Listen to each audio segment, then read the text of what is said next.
स्वागत है आपका। आज हम आपके लिए एक और प्रेरणादायक कहानी लेकर आए हैं। तो बिना देर किए आइए इसमें उतरते हैं। उसके पास सब कुछ था, धन, प्रसिद्धि और वह प्रभाव जिससे सुर्खियां भी कांप जाती थीं।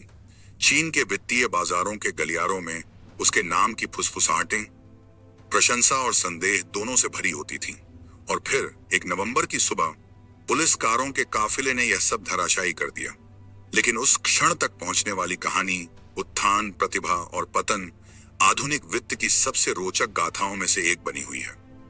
शू जियांग का जन्म फरवरी 1977 में झेजियांग प्रांत के निंगबो में हुआ था। उनका नाम एक दिन वॉरेन बफेट जैसे दिग्गजों की बराबरी करेगा, यह मानो तय था। बचपन से ही वह चार्ट्स और शेयर बाजार के अदृश्य पैटर्न से मोहित हो गए थे। जब उनके हमउम्र परीक्षाओं और विश्वविद्यालय की तैयारी में जुटे थे, शू ने जोखिम और अनिश्चितता से भरे रास्ते को चुन लिया। 1993 में मात्र 17 साल की उम्र में उन्होंने एक ऐसा फैसला लिया जिसने उनके परिवार और साथियों को हैरान कर दिया। वह कॉलेज प्रवेश परीक्षा छोड़कर सीधे ट्रेडिंग में उतरेंगे। माता पिता द्वारा दी गई मामूली पूंजी से शू ने चीन के तब विकसित हो रहे वित्तीय बाजार में कदम रखा। एक ऐसी जगह जहां सुबह होते होते संपत्तियां गंवाई जा सकती थीं और दोपहर तक बनाई भी जा सकती थीं। 1990 के दशक के अंत तक शू ने उन शुरुआती प्रयासों को असाधारण बना दिया। 20वें दशक में प्रवेश करने से पहले ही वह कई लाख युआन का प्रबंधन कर रहे थे और झेजियांग के सबसे होनहार युवा निवेशकों में गिने जाते थे। डिग्री न होते हुए भी उनके लिए बाजार ही कक्षा और युद्ध भूमि बन चुका था। शू जियांग के करियर का असली मोड़ 2005 में आया, जब उन्होंने चीन के वित्तीय केंद्र शंघाई का रुख किया। यह केवल भौगोलिक बदलाव नहीं था, यह प्रतीकात्मक भी था। शंघाई ने उन्हें कहीं बड़ा मंच और अवसर दिए जो निंगबो में उपलब्ध नहीं थे। लगभग जुनून जैसी अनुशासन प्रियता के लिए मशहूर शू की दिनचर्या बेहद सख्त थी। वह सुबह 8:45 ठीक शेयरों का विश्लेषण शुरू करते और उनकी रातें अक्सर शोध और रिपोर्टों में लंबी खिंचती। उल्लेखनीय बात यह थी कि उन्होंने अमीर वित्तीय विशेषज्ञों के सामान्य आकर्षणों से दूर बनाई। न तो वह धूम्रपान करते थे और न शराब पीते थे। उनकी एकमात्र ललक थी बाजार को मात देने वाली निवेश रणनीतियों की खोज। 2009 में उनकी यह जिद जैसी इन्वेस्टमेंट की स्थापना में परिणत हुई, जिसे उन्होंने 30 मिलियन युआन से शुरू किया। इसके बाद जो हुआ उसने उनके करियर को परिभाषित कर दिया। उनके नेतृत्व में जेसी के फंड्स शानदार ढंग से फले फूले। भले ही चीन का कुख्यात अस्थिर शेयर बाजार हिंसक उतार चढ़ाव से गुजरता रहा। जेसी नंबर 1 और जेसी नंबर 3 जैसे फंड्स दंतकथा बन गए, जो 2010 से लगभग 3000% तक बढ़े। वित्तीय दुनिया ने जल्दी ही उन्हें उपाधियों से नवाजा। वह चीन के वॉरेन बफेट, चीन के कार्ल आइकान और प्राइवेट प्लेसमेंट के बड़े आदमी कहे जाने लगे। जेसी के प्रमुख के रूप में शू अंततः लगभग 20 बिलियन युआन की परिसंपत्तियों का प्रबंधन करने लगे। उनका अनुशासन उनके तेज और चौंकाने वाले निर्णय लेने की क्षमता से मेल खाता था। अगर उन्हें लगता कि परिस्थितियां बदल रही हैं, तो वह मिनटों में निवेश रणनीति बदल सकते थे। उन्हें संकटग्रस्त शेयर सबसे निचले स्तर पर खरीदने के लिए जाना जाता था। उनकी प्रसिद्ध चालों में से एक में उन्होंने चोंगकिंग बियर ग्रुप के शेयर अचानक गिरावट के बाद खरीद लिए, जिससे संभावित घबराहट को बड़े मुनाफे में बदल दिया। कभी कभी उन्हें नुकसान भी हुआ, लेकिन उनका सिस्टम नुकसानों को बड़े उछालों की सीढ़ी बना देता था।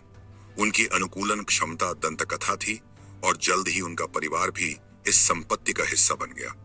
अनुमानों के अनुसार शू और उनके परिजनों की संयुक्त संपत्ति 2.2 बिलियन अमेरिकी डॉलर तक पहुंच गई।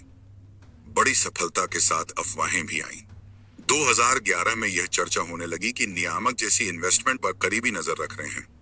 आरोप अनियमितताओं की ओर इशारा करते थे, लेकिन शू ने उन्हें सार्वजनिक रूप से नकार दिया और जोर देकर कहा कि उनकी फर्म कानूनी और पारदर्शी तरीके से काम करती है। कुछ समय के लिए ऐसा लगा जैसे ये अफवाहें धुएं की तरह उड़ जाएंगी। शू ने अपने काम पर और अधिक ध्यान लगाया। उनके फंड्स लगातार संपत्ति बढ़ाते रहे और उनका प्रभाव उन्हें चीन की निजी निवेश दुनिया में लगभग अछूता बना रहा। लेकिन 2015 के शेयर बाजार दुर्घटनाग्रस्त होने से सब कुछ बदल गया। बाजार बिखर गए, अस्थिरता ने घबराहट को जन्म दिया और नियामकों ने हेरफेरों का पता लगाने के लिए ट्रेडिंग के परतों को खंगालना शुरू किया। शू का नाम चिंताजनक संदर्भों में सामने आया। 1 नवंबर 2015 को शू के करियर पर सबसे बड़ा आघात पड़ा। पुलिस अधिकारियों ने उन्हें इनसाइडर ट्रेडिंग के आरोप में गिरफ्तार कर लिया। जिसे कभी चीन का वित्तीय प्रतिभा कहा जाता था, वह अचानक अपराधी संदेह के घेरे में आ गया। वित्तीय दुनिया के लिए यह वैसा ही था जैसे एक अजेय चैंपियन को बीच रिंग में गिरते देखना। निवेशक जिन्होंने शू को एक पथ प्रदर्शक के रूप में पूजा था, अब अविश्वास में देख रहे थे। यह केवल एक व्यक्ति का मामला नहीं था, इसने चीन के पूरे निवेश समुदाय में भरोसे को हिला दिया।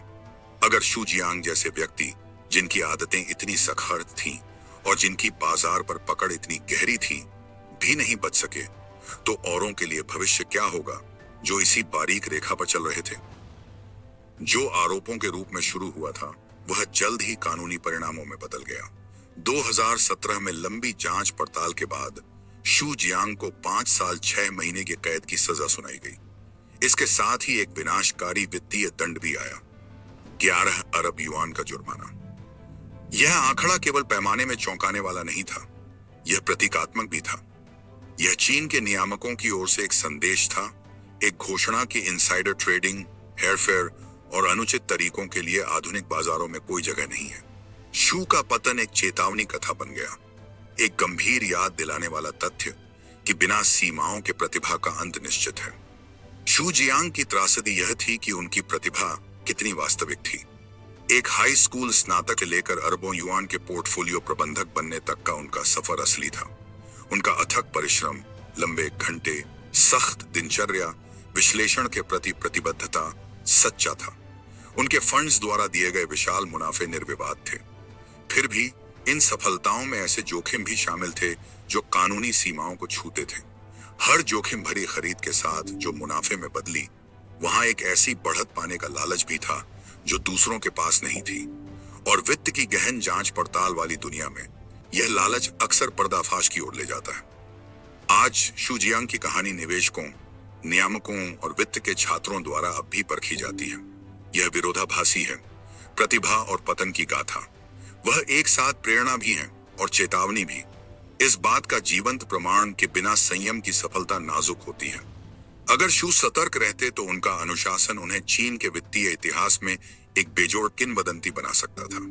इसके बजाय उनके नाम में अब 2 पहलू हैं। वह प्रतिभाशाली निवेशक जो बाजार को मात दे सकता था, और इनसाइडर ट्रेडिंग की भारी कीमत का प्रतीक। असल सवाल जो अब भी बना हुआ है और शायद जिज्ञासा को और भड़काता है, यह है कि क्या शू की कहानी केवल एक व्यक्ति के पतन का प्रतिनिधित्व करती है, या फिर चीन के वित्तीय तंत्र का आईना है जो उस उथल पुथल भरे दौर से गुजर रहा था। कुछ कहते हैं कि जब वह जेल से बाहर आएंगे तो जियांग फिर से वित्तीय दुनिया में अपनी जगह बनाने लौटेंगे। अन्य मानते हैं कि उनकी कहानी अब खत्म हो चुकी है। सच चाहे जो भी हो, उनका उत्थान और पतन अब हमेशा के लिए अंकित हो चुका है।